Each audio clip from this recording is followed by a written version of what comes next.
قتل حسین اصل میں مرگے یزید ہے، اسلام زندہ ہوتا ہے ہر کربلا کے بعد۔ الحمدللہ رب العالمین والصلاة والسلام علی سید الانبیاء والمرسلین، اما بعد فاعوذ باللہ من الشیطان الرجیم، بسم اللہ الرحمن الرحیم۔ الصلاة والسلام علیکہ یا رسول اللہ وعلی آلکہ واصحابکہ یا حبیب اللہ، الصلاة والسلام علیکہ یا نبی اللہ وعلی آلکہ واصحابکہ یا نور اللہ۔ پیارے اسلامی بھائیوں اور مدنی چینل کے ناظرین، آج پروگرام واقعہ کربلا لے کر ہم حاضر ہیں، اور نیت یہ ہے کہ اس پروگرام میں ہم واقعہ کربلا کو بیان کریں۔ اس کا طریقہ کار یہ ہوگا کہ ہم پہلے تو یہ جاننے کی کوشش کریں گے کہ یہ واقعہ کربلا ہوا کیوں تھا، بلکہ اس سے پہلے ہم امام حسین رضی اللہ عنہ کا مقام، ان کا مرتبہ، ان کا سٹیٹس کیا تھا، ان کے فضائل کیا ہے، کچھ وہ بھی سنیں گے، اور اس کے بعد ہم چلیں گے کہ what is the reason behind this, یعنی اس واقعہ کربلا کے پیچھے وجوہات کیا تھیں، اور پھر یہ سفر کیسے قدم بقدم آگے بڑھتا رہا، کیسے امام حسین کس وجہ سے آپ کو مدینہ منورہ سے مکہ پاک جانا پڑا، مکہ پاک سے پھر آپ نے کوفہ کا جو سفر کیا، کربلا کا جو سفر کیا وہ کیوں کیا، اور اس کے بعد وہاں کیا واقعات پیش آئے۔ بڑے دل خراش واقعات ہیں، بڑے ہی جس کو کہیں کہ 1400 سال کا ببش گزر گئے ہیں، لیکن آج بھی دل غمگین ہو جاتا ہے جب ان واقعات کو سنتے ہیں۔ ہم میں سے بہت سارے ناظرین ایسے ہوں گے جن کے والدین، رشتہ دار دنیا سے چلے گئے ہوں گے۔ جب وہ دنیا سے گئے تو اس سال بلکہ اگلے 4-5 سال تک کافی درد رہا، یاد آتی رہی، مگر آہستہ آہستہ وہ زخم، کہتے ہیں نا کہ وہ جو ہے وہ وقت جو ہے وہ سب سے بڑا مرہم ہوتا ہے۔ لیکن یہ ایک ایسا واقعہ ہے ناظرین کربلا کا کہ 1400 سال گزر گئے، مگر جب جب یاد آتی ہے دل غم میں ڈوب جاتا ہے کہ نواسہ رسول، جگر گوشہ بطول، امام حسین، امام علی مقام، امام عرش مقام رضی اللہ تعالیٰ کے ساتھ جو ظلم ہوا، جو زیادتی ہوئی، اور پھر صرف آپ کے ساتھ نہیں، آپ کے رفقا کے ساتھ، آپ کے گھر والوں کے ساتھ، یقیناً یہ واقعہ بڑا ہی دل خراش ہے۔ مگر ہم نے صرف واقعہ نہیں سننا، ہم انشاءاللہ کوشش کریں گے کہ اس واقعے سے اپنے لیے درس بھی لیتے جائیں گے، اپنے لیے میسیجز بھی لیتے جائیں گے، کیونکہ کئی بار شاید یہ واقعہ سنا ہوگا، لیکن ہمیں پتہ تو چلے کہ ہم نے کیا سیکھنا ہے اس عظیم واقعے سے، میں نے اور آپ نے کیا درس لینا ہے۔ میری گزارش ہے کہ خود بھی پروگرام کو اول تاخر دیکھیں، اپنے ہو سکے تو بچوں کو بھی ساتھ بٹھا لیں، کیونکہ جو ہماری نیو جنریشن ہے انفارچونیٹلی ان کو اب بہت سارے پوئٹری اور بہت ساری سٹوریز تو یاد ہیں، لیکن شاید کربلا کا انسیڈنٹ، کربلا کا واقعہ ان کو پورا نہیں پتہ، تو ہم شاید گھر میں بیان بھی نہیں کر پاتے۔ تو انشاءاللہ یہ بھی نیت ہے کہ جو ہماری نیو جنریشن ہے ان کو بھی ایجوکیشن ملے۔ تو اول تاخر پروگرام میں شرکت کیجیے گا، میرے ساتھ بہت ہی خوبصورت نعت خواں بھی ہیں ماشاءاللہ۔ تو ہمارے اس پروگرام کا آغاز ہم منقبت اہل بیت سے کرتے ہیں، اور پھر انشاءاللہ اس ٹاپک کو لے کر آگے چلتے ہیں۔ صلو علی الحبیب صلی اللہ تعالی علی محمد صلی اللہ علیہ وسلم۔ باغ جنت کے ہیں بہرے، مدح خانے اہل بیت، باغ جنت کے ہیں بہرے، مدح خانے اہل بیت، تم کو مژدہ نار کا اے دشمنان اہل بیت، تم کو مژدہ نار کا اے دشمنان اہل بیت، کس زباں سے ہو بیان عز و شان اہل بیت، کس زباں سے ہو عز و شان اہل بیت، مدح گوئے مصطفیٰ ہے، مدح خوان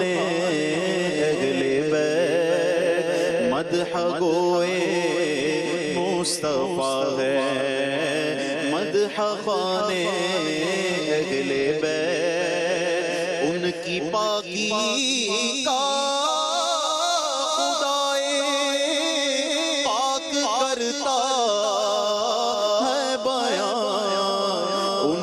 پاکی کا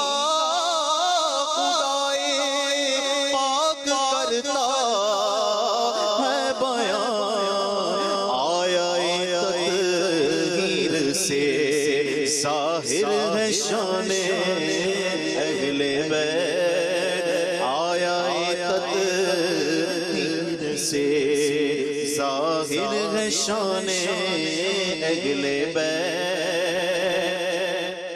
ان کے گھر میں بے اجازت جبرائیل آتے نہیں، ان کے گھر میں بے اجازت جبرائیل آتے نہیں، قدر والے جانتے ہیں قدر و شان اہل بیت، قدر والے جانتے ہیں قدر و شان اہل بیت، پھول زخموں کے کھلائے ہیں ہوائے دوست نے، خون سے سینچا گیا ہے گلستان اہل بیت، خون سے سینچا گیا ہے گلستان اہل بیت، فاطمہ کے لاڈلے کا آخری دیدار ہے، فاطمہ کے لاڈلے کا آخری دیدار ہے، حشر کا ہنگامہ برپا ہے میانے اہل بیت، حشر کا ہنگامہ برپا ہے میانے اہل بیت، وقت رخصت گہرا ہے خاک میں ملتا سہاگ، وقت رخصت گہرا ہے خاک میں ملتا سہاگ، لو سلام آخری ہے بیوگانے اہل بیت، بے ادب گستاخ فرقہ کو سنا دے اے حسن، بے ادب گستاخ فرقہ کو سنا دے اے حسن، یوں کہا کرتے ہیں سنی داستان اہل بیت، یوں کہا کرتے ہیں سنی داستان اہل بیت، باغ جنت کے ہیں بگرے مدح خانے اہل بیت، تم کو مژدہ نار کا اے دشمنان اہل بیت۔ پیارے پیارے اسلامی بھائیوں، عاشورہ کا دن 10 محرم الحرام، 10 محرم الحرام، یقیناً ایک ایسا تاریخی دل خراش واقعہ ہوا ہے کہ جب بھی یہ دن آتا ہے ہمیں اس واقعے کی یاد دلاتا ہے، مگر شاید بہت سارے ویورز کو، بہت سارے ناظرین کو یہ نہ معلوم ہو کہ یہ دن فقط یہی واقعہ نہیں ہوا، مگر اس سے پہلے بھی اسلامی تاریخ کے بڑے امپورٹنٹ، بڑے ہی امیزنگ واقعات اس دن ہوئے۔ آپ ذرا سب سنتے جائیے گا کہ حضرت آدم علیہ نبینا علیہ الصلوۃ والسلام کی جو توبہ قبول کی گئی وہ دن 10 محرم الحرام کا تھا۔ حضرت آدم کی جو پیدائش ہوئی، دا برتھ ڈے آف سیدنا آدم علیہ الصلوۃ والسلام، وہ بھی 10 محرم، اسی دن انہیں جنت میں بھی داخل کیا گیا۔ اسی دن عرش، کرسی، آسمان، زمین، سورج، چاند، ستارے اور جنت کو پیدا کیا گیا۔ آپ سوچئے کہ بیسکس آف دا ورلڈ جو ہیں وہ 10 محرم والے دن پیدا کیے گئے ہیں۔ سیدنا ابراہیم علیہ الصلوۃ والسلام خلیل اللہ ہیں، آپ کا جو برتھ ڈے ہے، آپ کی بھی جو پیدائش کا دن ہے وہ بھی 10 محرم الحرام ہے۔ پھر اسی طرح اسی دن حضرت ابراہیم علیہ الصلوۃ والسلام کو جو آگ سے نجات ملی تھی، جو آگ گلزار بنی تھی، وہ بھی 10 محرم کا دن تھا۔ یہی وہ دن تھا جب حضرت موسیٰ علیہ نبینا علیہ الصلوۃ والسلام اور آپ کی امت کو نجات ملی اور فرعون اپنی قوم سمیت غرق ہوا۔ حضرت سیدنا عیسیٰ روح اللہ علیہ نبینا علیہ الصلوۃ والسلام کی جو پیدائش ہے وہ بھی 10 محرم الحرام کو ہوئی۔ جو حضرت عیسیٰ علیہ الصلوۃ والسلام کو آسمانوں پر اٹھایا گیا ناظرین، that was also the day of Ashura, وہ بھی دن 10 محرم الحرام کا تھا۔ حضرت نوح علیہ الصلوۃ والسلام کے زمانے کے طوفان کو کون نہیں جانتا، مگر اس طوفان سے جو فارغ ہونے کے بعد ان کی کشتی کوہ جودی پر ٹھہری تھی، وہ دن بھی 10 محرم الحرام کا تھا۔ حضرت سلیمان علیہ الصلوۃ والسلام کی بادشاہت پوری دنیا میں مشہور ہے، مگر جو یہ بادشاہت، یہ ملک عظیم آپ کو جو عطا کیا گیا، وہ دن بھی 10 محرم الحرام تھا۔ حضرت یونس علیہ الصلوۃ والسلام کا واقعہ، جو مچھلی کے پیٹ میں آپ گئے، کتنا مشکل وقت آپ نے گزارا، مگر جو مچھلی کے پیٹ سے نکلنے والا دن تھا، یعنی اس مصیبت سے نجات کا جو دن تھا، وہ دن بھی 10 محرم الحرام ہی کا تھا۔ حضرت یعقوب علیہ الصلوۃ والسلام کی بینائی کا جو ذوف دور ہوا، قرآنی واقعہ ہے کہ آپ کی بینائی میں جو کمزوری تھی وہ جو دور ہوئی، وہ دن بھی 10 محرم الحرام کا تھا۔ حضرت یوسف علیہ الصلوۃ والسلام کی ہسٹری جنہوں نے پڑھی ہے انہیں معلوم ہے کہ آپ کو گہرے کنویں میں ڈال دیا گیا تھا، مگر اس گہرے کنویں سے جو نکالا گیا، وہ دن بھی 10 محرم الحرام کا تھا۔ حضرت ایوب علیہ الصلوۃ والسلام کے صبر کو، آپ کی تکلیف کو، آپ کی بیماری کو آپ جانتے ہوں گے، آپ نے پڑھا ہوگا کہ ان کے ساتھ کتنی پرابلمز تھی، مگر اس تکلیف کو جو دور کیا گیا، وہ دن بھی 10 محرم الحرام تھا۔ ناظرین، بارش دنیا میں جو سب سے پہلی نازل ہوئی، وہ دن بھی 10 محرم الحرام کا تھا۔ یہ بھی یاد رہے کہ اس 10 محرم الحرام کا روزہ پچھلی امتوں میں مشہور تھا، اور یہاں تک کہا گیا کہ اس دن کا روزہ ماہ رمضان کے روزوں سے پہلے فرض تھا، پھر اسے منسوخ کر دیا گیا۔ یہ تقریباً میں نے آپ کو 24 واقعات، انسیڈنٹ اور ایونٹس بتائے جو اس دن ہوئے، اور 25واں پھر وہ واقعہ امام عالی مقام، امام عرش مقام، امام تشنا کا، امام حسین رضی اللہ تعالیٰ عنہ اور آپ کے رفقا کو بھوکا پیاسا رکھ کر کربلا کے میدان میں جو شہید کیا گیا، وہ دن بھی 10 محرم الحرام کا تھا۔ تو اس کا مطلب یہ ہوا کہ اب اسلامی تاریخ کا تاریخی ترین دن ہے، ہسٹوریکل دن ہے، اور اس دن بہت بڑے بڑے اسلامی واقعات ہوئے۔ اگر کسی کا ذہن ہو تو وہ سوچے کہ اس دن میں اللہ کی رحمت کو کس قدر پکار سکتا ہوں، کس قدر عبادت کر سکتا ہوں۔ جو رب حضرت یوسف کو گہرے کنویں سے نکال سکتا ہے، جو حضرت یونس کو مچھلی کے پیٹ سے نکال سکتا ہے، جو حضرت ایوب کی بیماری کو دور کر سکتا ہے، جو حضرت موسیٰ کے لیے عاشورہ کے دن فرعون سے نجات کے لیے دریائے نیل میں راستے نکال سکتا ہے، وہ رب کریم میری مشکلوں کو بھی دور فرما سکتا ہے، وہ رب کریم میرے لیے بھی رحمت کے دروازے کھول سکتا ہے۔ تو یہ دن ہم نے عبادت میں، رب کو پکارنے میں، اس کی بارگاہ میں التجا کرنے میں گزارنا ہے، اور اس کی بارگاہ میں اسی طرح التجائیں کرنی ہیں، تو انشاءاللہ ضرور کرم ہوگا۔ اب آئیے چلتے ہیں ناظرین، حضرت عیسیٰ علیہ الصلوۃ والسلام کو آسمانوں کی طرف اٹھایا گیا، وہ بھی یہ دن تھا، اور حضرت موسیٰ علیہ الصلوۃ والسلام کو جو فرعونیوں سے نجات ملی، وہ بھی آج کا دن تھا۔ اب ناظرین ہم چلتے ہیں یہ واقعہ، اس سے پہلے میں چاہوں گا کہ جن کے ساتھ یہ واقعہ پیش آیا، ان کا مقام کیا تھا، ان کا مرتبہ کیا تھا، ان کا اسٹیٹس کیا تھا۔ کوئی آرڈنری، کوئی نارمل پرسنالٹی نہیں ہے، یقیناً صحابہ کرام سبھی ہمارے سروں کے تاج ہیں، مگر امام حسین، آپ تو نبی پاک کے گویا جگر کا ٹکڑا ہیں، اور پیارے آقا علیہ الصلوۃ والسلام کی ایسی ایسی احادیث ہیں کہ ہم سنیں تو ایمان تازہ ہو جاتا ہے، اور اہل بیت کی محبت دل میں اور بڑھ جاتی ہے۔ سید الشہداء سیدنا امام حسین رضی اللہ تعالیٰ عنہ کی ولادت جو ہے وہ 5 شعبان سن 4 ہجری کو مدینہ منورہ میں ہوئی۔ آپ علیہ الصلوۃ والسلام نے آپ کا نام حسین اور شبیر رکھا، آپ کی کنیت ابو عبداللہ اور لقب سبت رسول اللہ، یعنی سبت کہتے ہیں درخت کو، اور جس کی بہت ساری شاخیں ہوں۔ پھر اللہ پاک نے حضرت امام حسین کی نسل کو کتنی برکت دی، اور پوری جو یوں کہی کہ سید صاحبان جو ہیں دنیا بھر میں وہ حسنی اور حسینی سید بنے۔ تو یہ ایسا درخت ہے جس کی شاخیں اللہ پاک نے کیسی عطا فرمائی، اور دنیا بھر میں اللہ نے نبی پاک کی گویا نسل مبارک کو ان سے آگے بڑھایا۔ پھر ریحانۃ الرسول، پیارے آقا علیہ السلام نے ان کو جنتی نوجوانوں کا سردار قرار دیا، انہیں دونوں کو، حضرت امام حسن امام حسین کو جنتی نوجوانوں کا سردار۔ پیارے آقا علیہ السلام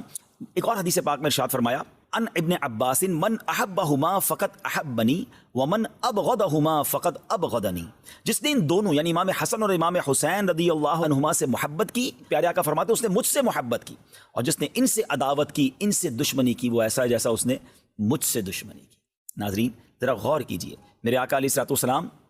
ان کو اپنے پھول کہا کرتے، اور روایتوں میں آتا ہے باقاعدہ پھولوں کی طرح انہیں اسمیل بھی کیا کرتے، انہیں سونگھا بھی کرتے، انہیں چوما بھی کرتے۔ یہ وہ شخصیات ہیں جنہوں نے نبی پاک کے مبارک کاندھوں پہ سواری کی، اس لیے ان کو راکب دوش مصطفیٰ کہا جاتا ہے، یعنی جنہوں نے نبی پاک کے کاندھے پر سواری کی۔ پیارے آقا سجدے میں جاتے تو یہ شہزادے نبی پاک کی مبارک کاندھے پر آ جاتے، نبی پاک سجدہ طویل فرما دیتے، نبی پاک انہیں چوما کرتے۔ ایک اور میں خوبصورت بات بتاؤں، امام حسین، اندازہ ہو کہ وہ شخصیت کیسی ہے کہ امام حسین رضی اللہ عنہ وہ ہیں کہ دیکھیں ہمارے یہاں کوئی بچہ پیدا ہو، ہم سب سے پہلے کیا کرتے ہیں، کسی بزرگ کو ڈھونڈتے ہیں، کسی عالم دین کو ڈھونڈتے ہیں کہ کان میں ذرا اذان بھی دے دیں اور کوئی گٹی دے دیں، تہنیک کہلاتی ہے وہ، کہ وہ کوئی چیز میٹھی چٹا دیں یا کھجور چبا کے چٹا دیں، شہد چٹا دیں، تاکہ ابتدا اچھی ہو، اسٹارٹ اچھی ہو. اچھی بات ہے، کرنا چاہیے، سنت بھی ہے. پیارے آقا علیہ السلام کی بارگاہ میں صحابہ لے کر آتے تھے. مگر آپ کو پتہ ہے کہ امام حسین رضی اللہ تعالیٰ کی اسٹارٹ کیسے ہوئی؟ کہ جب آپ پیدا ہوئے نا تو نبی پاک علیہ السلام نے اپنی مبارک زبان امام حسین کے منہ میں دے دی. ٹرائی ٹو انڈرسٹینڈ، ناظرین ذرا سمجھیے کہ یعنی ان کی جو ابتدا ہے وہ نبی پاک کا لعاب دہن ہے. اچھا، اذان دینے کے لیے ہم کسی بزرگ کو بلاتے ہیں. امام حسین کے کانوں میں اذان کس نے دی؟ اللہ کا نام لیا اور آواز تھی حبیب خدا کی. یعنی پیارے آقا علیہ السلام نے امام حسین رضی اللہ عنہ کی کان میں اذان دی. محبت کا لیول دیکھیے کہ ایک بار نبی پاک علیہ السلام کے مبارک صاحبزادے حضرت ابراہیم رضی اللہ عنہ نبی پاک کی گود میں ہیں اور گود میں دوسرے حصے پر امام حسین بیٹھے ہیں. جبریل امین آتے ہیں، عرض کرتے ہیں حضور دونوں میں سے ایک کو سلیکٹ کر لیں. اللہ دونوں میں سے ایک کو آپ سلیکٹ کر لیں، دونوں میں سے کوئی ایک رہے گا اور ایک نے دنیا سے جانا ہے. اب آپ کی چوائس ہے. نبی پاک کو گویا یہ اختیار دیا گیا. اب ذرا غور کیجیے، اپنا بیٹا ہے، حضرت ابراہیم نبی پاک کے اپنے صاحبزادے ہیں. آپ نے دل میں خیال فرمایا کہ اگر ابراہیم جاتے ہیں تو مجھے تکلیف ہوگی، لیکن اگر حسین چلے جاتے ہیں تو میرے ساتھ ساتھ فاطمہ کو، مولا علی کو بھی تکلیف ہوگی رضوان اللہ تعالیٰ علیہ مجمعین. نبی پاک نے امام حسین کو گویا سلیکٹ کیا. کچھ دنوں کے بعد حضرت ابراہیم جو نبی پاک کے اپنے صاحبزادے ہیں رضی اللہ تعالیٰ عنہ، ان کا وصال ہو گیا. اور پیارے آقا علیہ السلام امام حسین کو دیکھ کر کہا کرتے تھے یہ میرا وہ بیٹا ہے کہ جس کے لیے میں نے اپنا بیٹا قربان کیا ہے. اللہ اکبر. ذرا سوچئے، میرے آقا کی ایسی والہانہ محبت ہو تو پھر ہم کیوں نہ اس گھرانے سے محبت کریں، ہم کیوں نہ اپنا سب کچھ امام حسین اور ان کی آل پر قربان کر دیں. یہ کیسا گھرانہ ہے. اعلیٰ حضرت امام اہل سنت سے پوچھئے نا، آپ کہتے ہیں کیا بات رضا اس چمنستان کرم کی. فرماتے ہیں ایسا کرم کا چمنستان ہے، ایسا کرم کا باغ ہے. کیا بات رضا اس چمنستان کرم کی، زہرا ہے کلی جس میں حسین اور حسن. کیا بات رضا اس چمنستان کرم کی، کیا بات رضا اس چمنستان کرم کی، کیا بات رضا اس چمنستان کرم کی. سہرا ہے کلی جس میں حسین اور حسن پھول، سہرا ہے کلی جس میں حسین اور حسن پھول. اب امید ہے کہ سچی بات تو یہ ہے کہ پھر بھی ہماری اوقات بھی نہیں ہے. ہماری اوقات کیا ہے کہ ان بڑی ہستیوں کا ہم ذکر کریں. نہ ہمارے پاس الفاظ ہیں، نہ ہم ان کی شان بیان کر سکتے ہیں. ہم تو صرف یہ دامن پھیلائے آج پروگرام کے لیے آ گئے ہیں کہ ان کا ذکر کریں گے، اچھوں کا ذکر کریں گے، بڑوں کا ذکر کریں گے، سرکاروں کا ذکر کریں گے تو ہماری جھولیاں بھی بھرتی جائیں گی. اعلیٰ حضرت کہتے ہیں نا کہ کیسے آقاؤں کا بندہ ہوں رضا، بول بالے میری سرکاروں کے. اللہ ان کے صدقے ہماری مغفرت فرما دے. ہم قابل بھی نہیں ہیں. ہم شہدائے کربلا کا، امام حسین کا، گھرانہ مصطفیٰ کا ہم کیا ذکر کریں. بس ہم تو خیرات لینے آئے ہیں کہ ان کا ذکر کریں گے تو ہماری جھولیاں بھرتی جائیں گی. تو اب امام حسین رضی اللہ عنہ کے بچپن، ابھی جب آپ کی ولادت ہوئی ہے نا، تو حضرت ام الفضل فرماتی ہیں کہ ایک روز میں نبی پاک علیہ السلام کی خدمت میں حاضر ہوئی. میں نے دیکھا کہ امام حسین نبی پاک علیہ السلام کی گود میں ہیں اور میں کیا دیکھتی ہوں کہ پیارے آقا کی چشمان کرم سے آنسوؤں کی جھڑی لگی ہوئی ہے. ام الفضل کہتی ہیں کہ حضور میرے ماں باپ آپ پر قربان، حضور یہ حالت کیوں ہے، کیا وجہ ہے؟ نبی پاک علیہ السلام نے فرمایا کہ ابھی جبریل امین میرے پاس آئے، انہوں نے خبر فرمائی کہ میری امت اس فرزند کو قتل کرے گی. میں نے کہا کیا اس کو، یعنی امام حسین کو؟ فرمایا ہاں، اور میرے پاس اس کے مقتل کی سرخ مٹی بھی لائے. یعنی جبریل امین نے یہ خبر امام حسین کے بچپن میں ہی دے دی کہ یہ شہید بھی ہوں گے اور جس مقام پر شہید ہوں گے اس کی مٹی بھی پیارے آقا کو دکھائی گئی. ایک اور روایت سنیے، ابو نعیم نے نجی حضرمی سے روایت کی کہ وہ سفر صفین میں حضرت مولا علی شیر خدا کرم اللہ تعالی وجہ الکریم، جو حضرت امام حسین کے والد محترم ہیں، کہتے ہیں ہم ان کے ساتھ تھے. جب نینوا کے قریب پہنچے جہاں حضرت یونس علیہ السلام کا مزار اقدس ہے، تو مولا علی کرم اللہ تعالی وجہ الکریم نے ندا کی کہ اے ابو عبداللہ فرات کے کنارے ٹھہرو. میں نے عرض کی کس لیے؟ فرمایا نبی کریم علیہ السلام نے فرمایا کہ جبریل امین نے مجھے خبر دی ہے کہ امام حسین رضی اللہ تعالیٰ عنہ فرات کے کنارے شہید کیے جائیں گے، اور مجھے وہاں کی ایک مشت مٹی بھی دکھائی. اسی طرح مولا علی کے ہمراہ ایک اور بزرگ کہتے ہیں کہ ہم ساتھ تھے تو امام حسین رضی اللہ تعالیٰ کی جہاں آج قبر منور ہے اس کے مقام پر پہنچے، مولا علی نے پہلے ہی بیان کر دیا کہ یہاں ان کے اونٹ بندھیں گے، یہاں شہداء کے اونٹ بندھیں گے، یہاں ان کے کجاوے رکھے جائیں گے، یہاں ان کے خون بہیں گے، اور جوانان آل محمد صلی اللہ علیہ وسلم اس میدان میں شہید ہوں گے، آسمان و زمین ان پر روئیں گے۔ میرے پیارے اسلام بھائی، یہاں چلے میں پہلے تو ذرا یہ بتاؤں کہ فرات نہر ہے بڑی زبردست، آج بھی جو کربلا جاتے ہیں ان کو پتہ ہے، مگر فرات کا کنارہ تھا مگر ان ظالموں نے پانی نہ پینے دیا اور پیاسا ہی ان کو دنیا سے جانا پڑا۔ وہ مولانا حسن رضا خان صاحب کا شعر ہے نا کہ آپ فرماتے ہیں کہ اے فرات تو خاک میں مل جا، تجھے اہل بیت کے نوجوانوں کی سوکھی زبانیں نظر نہ آئیں۔ خشک ہو جا خاک ہو گئے، خاک میں مل جا پورا، خشک ہو جا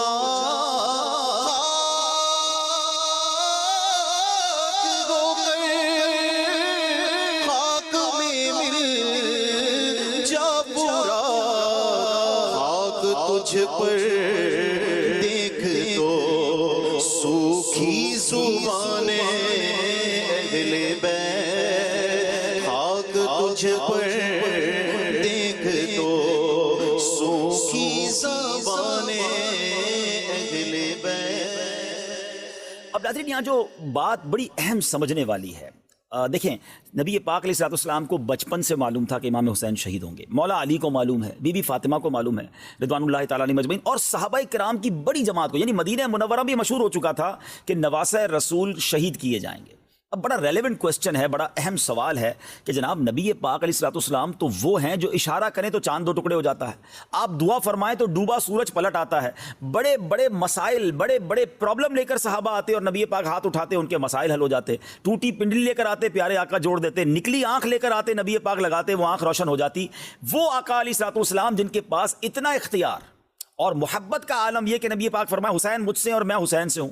تو جب پتہ چل گیا کہ ان کو شہید کیا جائے گا تو ایک بار کبھی نبی پاک نے اللہ کی بارگاہ میں دعا کی کہ یا اللہ میرا نواسا ہے، میں اس سے بڑی محبت کرتا ہوں، اے اللہ وہ مصیبت کربلا کے میدان کی اس سے ٹال دے، رب کریم یہ جو امتحان ہونا ہے میرے حسین پر وہ امتحان نہ آئے۔ اچھا چلے نبی پاک نے دعا نہیں کی، مولا علی کے تو جگر کا ٹکڑا تھے نا، مولا علی نبی پاک کے پاس آ جاتے۔ اچھا ماں تو ماں ہوتی ہے نا، خاتون جنت رضی اللہ تعالیٰ عنہا ہی کبھی نبی پاک کی بارگاہ میں آتی کہ حضور ایک طرف تو آپ حسین سے اتنا پیار کرتے ہیں، حضور میرا بیٹا ہے، آپ دعا کر دیں اللہ کی بارگاہ میں اللہ یہ امتحان ٹال دے۔ آپ سوچئے یہ کیا بات تھی، ایوری بڈی نوز اٹ، سب کو معلوم ہے، مگر کوئی دعا نہیں کر رہا اس امتحان کے ٹلنے کی، کوئی التجا نہیں کر رہا۔ اس کا مطلب پتہ کیا ہوا ناظرین، ہیں کہ سب لوگ اس امتحان کے لیے تیار تھے، وہ امام حسین کی پرورش کر رہے ہیں کہ ہمارا بیٹا بڑا ہو کر اس امتحان سے گزرے، اللہ کی رضا کے لیے اپنا سر کٹائے، شہادت کا مرتبہ حاصل کرے۔ یہ کیسا جذبہ تھا، یہ کیسی ٹریننگ تھی، یہ کیسی رب کی رضا پر راضی رہنا تھا۔ وہ شاعر کہتے ہیں نا، زباں پر شکوہ رنج و علم لایا نہیں کرتے، زباں پر شکوہ رنج و علم لایا نہیں کرتے، نبی کے نام لیوا غم سے گھبرایا نہیں کرتے۔ آپ سوچئے کہ یہ یعنی اب ہم سب کے لیے میسج کیا ہے۔ میں نے جیسے پروگرام کے شروع میں کہا تھا کہ ہم واقعہ کربلا انشاءاللہ پوری کوشش کریں گے کہ سٹیپ بائی سٹیپ بیان کریں، مگر اپنے لیے بھی تو میسج لینا کہ بچپن سے پتا ہے یہ بیٹا شہید ہوگا، سب راضی ہیں، ہم پر چھوٹا سا امتحان آ جائے، ہم پر چھوٹی سی کوئی پرابلم آ جائے، واویلا، شکوے، شکایات، کمپلین، پتہ نہیں میرے ساتھ کیوں ہو رہا ہے، میرا کیا قصور ہے، مجھ پر یہ آفت کیوں آئی ہے، میں تو یہ بھی کرتا ہوں، میں تو وہ بھی کرتا ہوں، اپنے گناہ یاد نہیں آتے، ایسے موقع پر اپنی نیکیاں یاد آتی ہیں جو پہلے ہماری نیکیاں ناقص ہیں۔ ہم کیوں بھول جاتے ہیں امام حسین کے امتحان کو، کیوں بھول جاتے ہیں حضرت ایوب کے امتحان کو، کیوں بھول جاتے ہیں حضرت موسیٰ کے امتحان کو، حضرت ابراہیم کو تو آگ میں ڈالا گیا، اللہ کے نبی ہیں، یہ تمام واقعات بتا رہے ہیں کہ زباں پر شکوہ رنج و علم لایا نہیں کرتے، نبی کے نام لیوا غم سے گھبرایا نہیں کرتے۔ بلکہ امیر اہل سنت نے تو ہمیں ایک اور بہت پیارے انداز میں سمجھایا ہے، خاص طور پہ مبلغین کو، جو لوگ دین کا کام کرتے ہیں اور جب تھوڑا سا کام کرتے ہیں کوئی ساتھ نہیں دیتا، دل توڑ بیٹھ جاتے ہیں، یار بھائی نیکی کا زمانہ نہیں ہے، میں تو چلا تھا مسجد بنانے، میں تو چلا تھا لوگوں کو نیکی کا کام کرنے، میرا ساتھ ہی کسی نے نہیں دیا، میرا دل توڑ دیا، میں تو نہیں کروں گا کام۔ نہیں جناب، یہ شروع میں مشکلیں آتی ہیں۔ امیر علیہ السلام فرماتے پیارے مبلغ معمولی سی مشکل پہ تو گھبراتا ہے، پیارے مبلغ معمولی سی مشکل پہ تو گھبراتا ہے، دیکھ حسین نے دین کی خاطر سارا گھر قربان کیا۔ تو سمجھے نا کہ یہ قربانیاں دے کر دین پھیلا ہے، تو ہمارے ساتھ بھی پرابلمز آئیں گے۔ بہت خوبصورت جملہ ہم نے اپنے نگران شورا سے سنا ہے، وہ فرماتے ہیں کہ زندگی کی گاڑی مسائل کے پہیوں پہ چلتی ہے، مسائل آئیں گے، پرابلمز آئیں گی، یہ ہمیں ٹیسٹ کیا جاتا ہے، یہ ہمیں ہمارا امتحان لیا جاتا ہے۔ تو کربلا کے اس واقعے سے خاص طور پہ بچپن میں جو نبی پاک کو امام حسین کے بچپن میں معلوم تھا یہ شہید ہوں گے، مگر دیر از نو کمپلین، یہ سبق دے رہا ہے ہم سب کو کہ اگر آ جائے کوئی مشکل، یا اللہ ہم تیری رضا پر راضی ہیں، اے اللہ ہمیں اس مشکل، دعا کرنے میں حرج نہیں ہے، لیکن واویلا نہیں، شکوہ نہیں، کمپلین نہیں، سب لوگوں کو بتانے کا کیا فائدہ ہے؟ مزہ پتہ ہے کیا ہے؟ اچھا ایک جملہ آپ نے سنا ہوگا، صبر جمیل کرتے نا، اللہ آپ کو صبر جمیل عطا فرمائے، صبر جمیل پر اجر عظیم عطا فرمائے۔ کبھی کسی کو پوچھ لے حضرت صبر جمیل کا معنی کیا ہے؟ میں آپ سے پوچھتا ہوں، جی مدنی چینل کے ناظرین میں آپ سے پوچھ رہا ہوں، صبر جمیل کس کو کہتے ہیں؟ یہ کسی جمیل بھائی کا صبر نہیں ہے، اس کی ڈیفینیشن یہ ہے، اس کی تعریف یہ ہے کہ ایک بندہ ہے جو پرسکون ہے، کوئی پرابلم نہیں ہے، اور ایک اس کے برابر میں بندہ وہ بیٹھا ہے جو بڑی تکلیف میں ہے، مگر دونوں کو دیکھ کر پتہ نہ چلے کون مشکل میں ہے، میرا چہرہ بھی نہ بتائے کہ اندر کتنا درد ہے، اندر کتنی تکلیف ہے، کیونکہ میں جانوں میرا رب جانے۔ ہاں مزہ یہ، یعنی صبر اس کا نام ہے، صبر جمیل اس کا نام ہے کہ کسی کو پتہ نہ چلے۔ وہ شاعر کہتے ہیں نا، کسی کا احسان کیوں اٹھائیں، کسی کو حالات کیوں بتائیں، تم ہی سے مانگیں گے تم ہی دو گے، تمہارے در سے ہی لو لگی ہے۔ کسی کا احسان کیوں اٹھائیں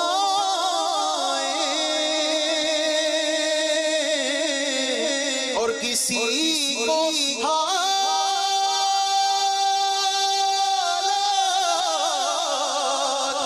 کیوں بتائیں، تم ہی سے مانگیں گے تم ہی دو گے، آقا تم ہی سے مانگیں گے تم ہی دو گے، تم ہی سے مانگیں گے تم ہی دو گے، تمہارے در سے ہی لو لگی ہے، یہ سب تمہارا کرم ہے۔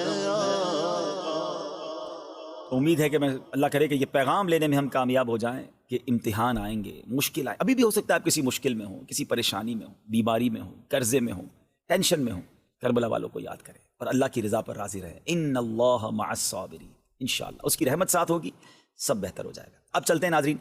اب یہ واقعہ پہلے تو آپ نے مقام امام حسین سن لیا، بچپن سے ہی سب کو معلوم ہے، اور اسی امتحان کی تیاری ہو رہی ہے۔ حضرت امیر معاویہ رضی اللہ تعالیٰ رجب 60 ہجری میں بمقام دمشق میں، یعنی دمشق میں آپ کا انتقال ہوا۔ آپ کے پاس نبی پاک علیہ السلام کے بڑے پیارے تبرکات تھے، آپ کے پاس پیارے آقا کا ازار شریف، ردائے یعنی چادر اقدس تھی، قمیض مبارک تھا، منہ مبارک تھے، نبی پاک کے مبارک ناخن تھے، اور آپ نے یہ وصیت کی تھی کہ مجھے نبی پاک علیہ السلام کی ازار شریف، نبی پاک کی چادر مبارک اور قمیض اقدس میں کفن دیا جائے، اور میرے ان اعضاء پر جن پر سجدہ کیا جاتا ہے پیارے آقا کے منہ مبارک اور ناخن کے تراشے رکھ دیے جائیں، اور مجھے ارحم الراحمین کے رحم و کرم پر چھوڑ دیا جائے۔ یہ عشق رسول تھا حضرت امیر معاویہ کا، اور خاص طور پہ تبرکات سے جو انہیں پیار تھا۔ صحابی رسول ہے، کاتب وحی ہیں، یہ رہتی دنیا کے لیے میسج ہے کہ تبرکات سے صحابہ کا بھی پیار تھا۔ اگر آج امت کا پیار ہے تو اس میں تو بہت اچھی بات ہے۔ اچھا، لیکن اب ان کا بیٹا کور باطن یزید پلید، اس بدبخت نے یہ نہ دیکھا کہ میرے والد تو نبی پاک علیہ السلام کے تبرکات سے بھی پیار کر رہے ہیں، ان کے ناخن مبارک، ان کے منہ مبارک کو دل و جان سے عزیز رکھ رہے ہیں، اور اس ظالم نے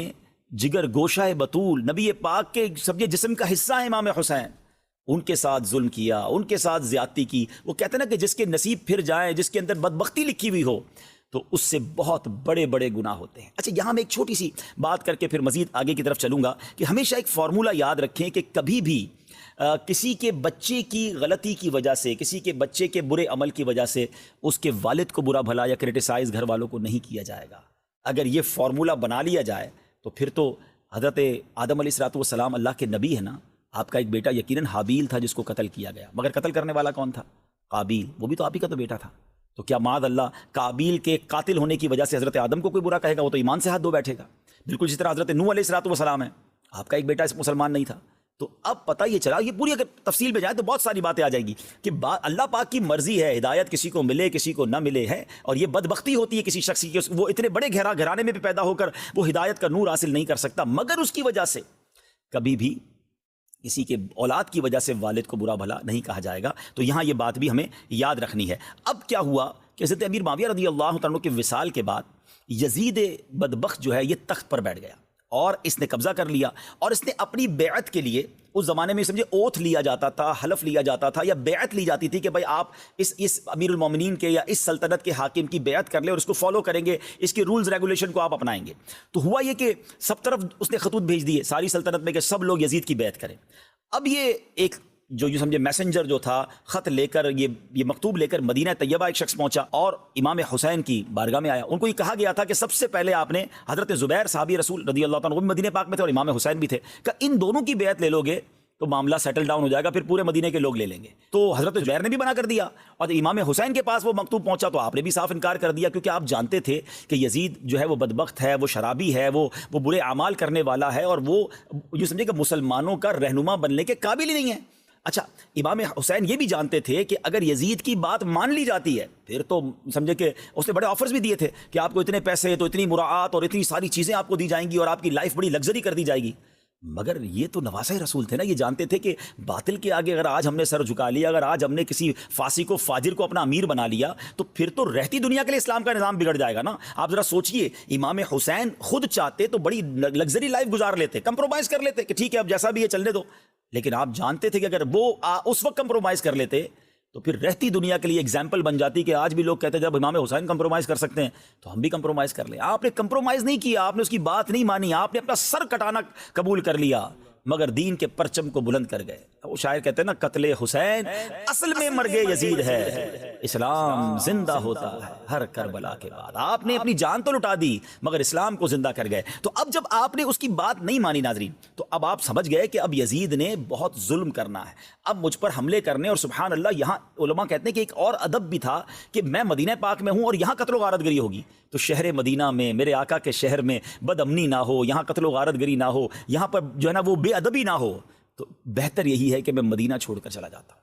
اب ذرا سوچئے ناظرین، یہ مدینہ چھوڑنے کی بات پتہ ہے کون کر رہا ہے؟ میں اور آپ مدینہ جاتے نا اور مدینے سے واپس آئیں تو دل پر قیامت ٹوٹ جاتی ہے۔ کہتے نا کہ طیبہ سے لوٹنا کسی عاشق سے پوچھئے، طیبہ سے لوٹنا کسی عاشق سے پوچھئے، ایسا لگے کہ روح بدن سے نکل گئی۔ ایک عاشق رسول کی روح بدن سے نکل جاتی ہے تو جو پیدا ہی مدینے میں ہوا ہو۔ ذرا سوچیں، زندگی کے کم و بیش 50 سال آپ نے مدینے میں گزارے، مدینے کی پیدائش ہو، اور پھر جن کے نانا جان کا مزار وہاں پر ہو، آپ سوچئے کہ کس قدر محبت ہوگی مدینے سے۔ اور جب آپ مدینہ منورہ سے نکلے نا ناظرین، تو اس کو جس طرح اللہ اکبر جو علماء نے اور جو داستان رقم کی ہے، اگر وہ دیکھیں تو عقل حیران ہو جاتی ہے کہ اس وقت کیا ہوا تھا۔ اب یہ شعبان کی چوتھی رات تھی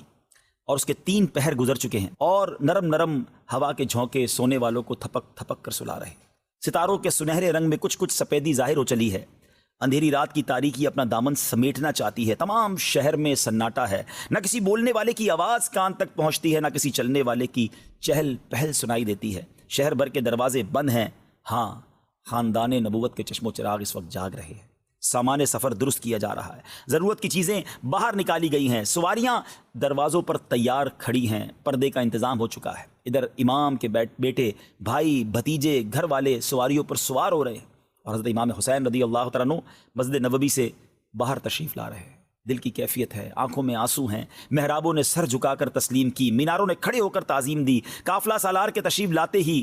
اب نبی زادوں کا قافلہ مدینے سے روانہ ہو رہا ہے۔ یہ وہ مدینہ ہے کہ جہاں نبی پاک علیہ السلام کو جب مکہ پاک میں ستایا گیا تھا، صحابہ کرام کے لیے زندگی مشکل کر دی گئی تھی، تو وہاں سے ہجرت کر کے سکون کے لیے، امن کے لیے، محبت کے لیے تو مدینے آئے تھے۔ یعنی میرے آقا پر جو ظلم و ستم کے پہاڑ توڑے گئے، تو میرے آقا جب مدینے آئے تو بنو نجار کی بچیوں نے نغمے گنگنا کر استقبال کیا تھا۔ مدینے کے لوگ مدینے کے دروازوں پر دیوانہ وار آئے تھے اور نبی پاک کا استقبال ہوا تھا۔ اور یہ کچھ ہی سالوں میں تقدیر کا کیسا یہ یوں سمجھے کہ سرکل گھوما ہے کہ اب نواسہ رسول کو وہی مدینہ چھوڑنا پڑ رہا ہے۔ ناظرین، الفاظ میں بیان نہیں کیا جا سکتا کہ نواسہ رسول کے دل پر کیا گزر رہی تھی۔ نانا جان سے انہوں نے مزار پر انوار پر جا کر کیا کچھ باتیں کی تھیں، کیا کچھ عرض کیا، یہ ایک الگ داستان ہے۔ مگر اب یہ 4 شعبان المعظم مدینہ منورہ سے یہ قافلہ جو ہے یہ مکے کی طرف روانہ ہو رہا ہے۔ بہرحال اب نبی پاک علیہ السلام کی یہ شہزادے جو ہیں مکہ پاک پہنچ جاتے ہیں۔ اب مکہ پاک میں زندگی کے کچھ دن گزارتے ہیں۔ اس دوران ناظرین کوفی جو ہیں، جو کوفہ میں رہنے والے ہیں، انہوں نے لیٹر لکھنا شروع کیے اور وہ لیٹر بڑی تعداد میں، سینکڑوں کی تعداد میں مکتوب آئے، اور ان کا لیٹر پتہ کیا تھا؟ وہ ہر بندہ یہ کہتا تھا کہ حضور ہم یزید کی بیعت نہیں کرنا چاہتے، یزید پلید ہے، یزید کے اعمال درست نہیں ہیں، وہ ہمارا امیر بننے کے لائق نہیں ہے، یا سیدی ہم آپ کی بیعت کرنا چاہتے ہیں، آپ نواسہ رسول ہیں، آپ خاندان رسول کے چشم و چراغ ہیں، آپ ہمارے پاس آئیے، ہم آپ کی بیعت کریں گے۔ اب آپ کو بہت سارے مکتوب آ گئے۔ اب دیکھیں ہر جو لیول ہوتا ہے نا بڑوں کا، ان کی ذمہ داریاں ہوتی ہیں۔ آپ کو یہ احساس ہوا کہ اگر آج میں کوفہ جا کر ان لوگوں کا ساتھ نہیں دیتا اور یہ میری بیعت نہیں کرتے، مجبوراً یزید کی بیعت کرنی پڑ گئی، تو قیامت کے دن یہ اللہ کی بارگاہ میں عرض کریں گے مولا ہم تو یزید کی بیعت نہیں کرنا چاہتے تھے، مگر امام حسین ہمارے پاس آئے نہیں تو ہمیں مجبوراً بیعت کرنی پڑی۔ امام حسین کو وہ رنج تھا، وہ ایک فکر تھی کہ ان لوگوں پر جو کیفیت ہے اور جو وہ مجھ سے بیعت لینا چاہتے ہیں، تو اب اسٹریٹجی پلان کی گئی۔ بدقسمتی سے جن کو تاریخ پڑھی نہیں ہے، جنہوں نے قرآن و حدیث پڑھا نہیں ہے، جنہوں نے علماء حق کی کتابیں نہیں پڑھی، تو وہ عجیب عجیب باتیں کرتے ہیں کہ جناب وہ ایک جذباتی فیصلہ تھا، یزید سے فوراً ہی آپ نے جو ہے وہ لڑائی کرنا شروع کر دی، یا آپ جناب اس کی بات ابھی تو بیعت کا اعلان ہی ہوا تھا اور آپ نے کیا۔ نہیں، امام حسین نے کمال تدبر کا مظاہرہ کیا، کمال حکمت عملی کا مظاہرہ کیا، کمال دینی ذمہ داری کا مظاہرہ کیا کہ آپ ڈائریکٹ کوفہ نہیں گئے، بلکہ آپ نے معاملات کو سمجھنے کے لیے اپنے کزن، اپنے چچا زاد بھائی حضرت مسلم بن عقیل رضی اللہ تعالیٰ عنہ کو بھیجا کہ آپ وہاں پر جائیے اور وہاں جا کر حالات کو دیکھیے اور پھر مجھے بتائیے کہ کیا کرنا ہے۔ حضرت مسلم بن عقیل اپنے دونوں صاحبزادوں کو لے کر اب کوفہ کو روانہ ہوتے ہیں۔ میرے پیارے اسلامی بھائیوں، جب اتنی ساری درخواستیں تھیں تو حضرت مسلم بن عقیل وہاں روانہ ہوئے، اور جب حضرت مسلم بن عقیل کوفہ پہنچے تو وہاں پر کیا ہوا؟ اچھا، امام حسین نے ایک لیٹر بھی دیا حضرت مسلم بن عقیل کو، اور وہ لیٹر کیا تھا کہ تم نے مجھے ریکویسٹ کی ہے، کوفہ والوں سے فرمایا کہ تمہاری ریکویسٹ پر ہم حضرت مسلم کو روانہ کرتے ہیں، ان کی نصرت، ان کی حمایت، یعنی ان کا سپورٹ کرنا تم پر لازم ہے۔ حضرت مسلم اپنے دو فرزند محمد اور ابراہیم رضی اللہ تعالیٰ عنہما کو بھی ساتھ لے کر گئے، جو ان کے بڑے پسندیدہ بیٹے تھے۔ اور اب حضرت مسلم جب کوفہ پہنچے، آپ نے مختار بن ابی عبید کے گھر پر قیام فرمایا۔ اب جب جیسے ہی لوگوں کو پتہ چلا کہ حضرت امام حسین کے نمائندے آ گئے ہیں، حضرت مسلم بن عقیل آ گئے ہیں، تو جوگ در جوگ اشدہام جمع ہو گیا، رش جمع ہو گیا، اور تقریباً دیکھتے ہی دیکھتے کہ 12,000 لوگوں نے حضرت مسلم بن عقیل کے ہاتھوں پر بیعت کر لی۔ یعنی گویا حضرت امام حسین کے یہ نمائندے تھے، ان کے بہاف پر یہ بیعت ہو رہی تھی، تو انہوں نے فوراً بیعت کر لی، اور جناب بڑا ان کا ویلکم ہوا، بڑا ان کا استقبال ہوا۔ تو حضرت مسلم بن عقیل نے دیکھا کہ یہ کوفہ کے لوگ تو بہت سپورٹ کر رہے ہیں، بہت پیار کر رہے ہیں، everybody want to welcome Imam Hussain, وہ حضرت امام حسین کے اتنے چاہنے والے ہیں۔ تو آپ نے کیا کیا کہ حضرت امام حسین کو لیٹر لکھ دیا۔ اب جو ٹرننگ پوائنٹ ہے نا اس پورے واقعہ کربلا کا، وہ ذرا سمجھیے گا۔ حضرت مسلم بن عقیل نے ایک لیٹر لکھا کہ حضور یہاں تو حالات بڑے سازگار ہیں، اور 12,000 لوگ تو میری بیعت کر چکے ہیں اور آپ کی آمد کے بڑے مشتاق ہیں اور بہت محبت آپ سے کرتے ہیں، تو آپ ضرور تشریف لائیے تاکہ یہ لوگ اس یزید پلید سے جان ان کی چھوٹے اور یہاں پر اسلام کی صحیح جو ہے وہ تعلیمات عام ہوں۔ تو سبحان اللہ، اب یہ مکتوب روانہ کر دیا گیا۔ یاد رہے اس زمانے میں انٹرنیٹ نہیں تھا، ٹیلی فون نہیں تھا، مکتوب لے کر لوگ ٹریول کرتے تھے، سخت لے کر میسنجر کو جانا پڑتا تھا، اور وہ بھی گھوڑوں اونٹوں پر سفر تھا۔ تو بہرحال ایک مکتوب لکھ کر انہوں نے روانہ کر دیا۔ اچھا، آپ نے مکتوب روانہ کر دیا۔ اچھا، اس وقت جو کوفہ کے گورنر تھے نا، وہ حضرت نعمان بن بشیر رضی اللہ تعالیٰ صحابی رسول تھے۔ اچھا، انہوں نے کیا کیا کہ انہوں نے سارے معاملات کو دیکھا تو کوئی مخالفت نہیں کی، وہ جانتے تو وہ امام حسین سے وہ بھی محبت کرتے تھے، لیکن انہوں نے صرف یہ کہا کہ دیکھو جو تم کام کر رہے ہو نا، یہ یزید کو پتہ چلے گا تو وہ تمہارے بڑا خلاف ہو جائے گا، لیکن اس کے علاوہ کوئی روک ٹوک نہیں کی، بالکل ایک لینین سا معاملہ رکھا کہ ٹھیک ہے، وہ جو معاملہ ہو رہا تھا اس کو ہونے دیا۔ مگر اہل کوفہ میں سے کچھ بدبخت بھی تو تھے نا، انہوں نے یزید کو خط لکھا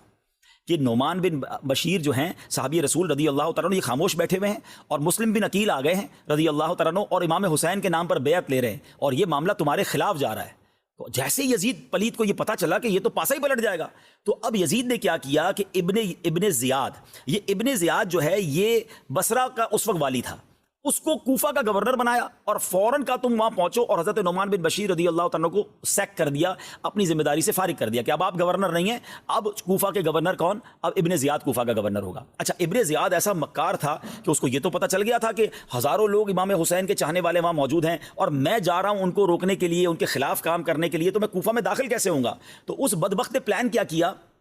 اس نے بصرہ کے حجازی لوگ جو عرب کے لوگ ہوتے ہیں نا، اس والا حلیہ اپنایا، رات کو انٹری دی۔ اچھا، کوفہ میں یہ اطلاع تھی کہ خط تو لکھا جا چکا ہے، کسی دن بھی امام حسین آ جائیں گے، تو کوفہ کے لوگ رات کو جمع ہوتے تھے، دیکھتے تھے کہ کوئی آنے والا ہے تو ہم استقبال کریں، تو دیکھا کہ ایک عربی لباس میں شخص آ رہا ہے، ایک حجازی لباس میں شخص آ رہا ہے، تو لوگوں نے نعرے لگانا شروع کر دیے کہ امام آ گئے، وہ سمجھے کہ امام حسین آ گئے، مگر یہ تھا بدبخت ابن زیاد، اور یہ چھپتا چھپاتا گورنر ہاؤس میں داخل ہو گیا۔ یہ جیسے ہی گورنر ہاؤس میں داخل ہوا تو لوگوں کو سمجھ آئی کہ یہ تو امام حسین نہیں، یہ تو ابن زیاد ہے۔ اب اس ابن زیاد بدبخت نے ناظرین جو پلان کیا نا، وہ بڑا خطرناک پلان تھا۔ اب جیسے ہی ابن زیاد اندر گیا اور وہ اپنے گورنر ہاؤس میں چلا گیا تو حضرت حضرت مسلم بن عقیل اس وقت ہانی بن عروہ کے مکان میں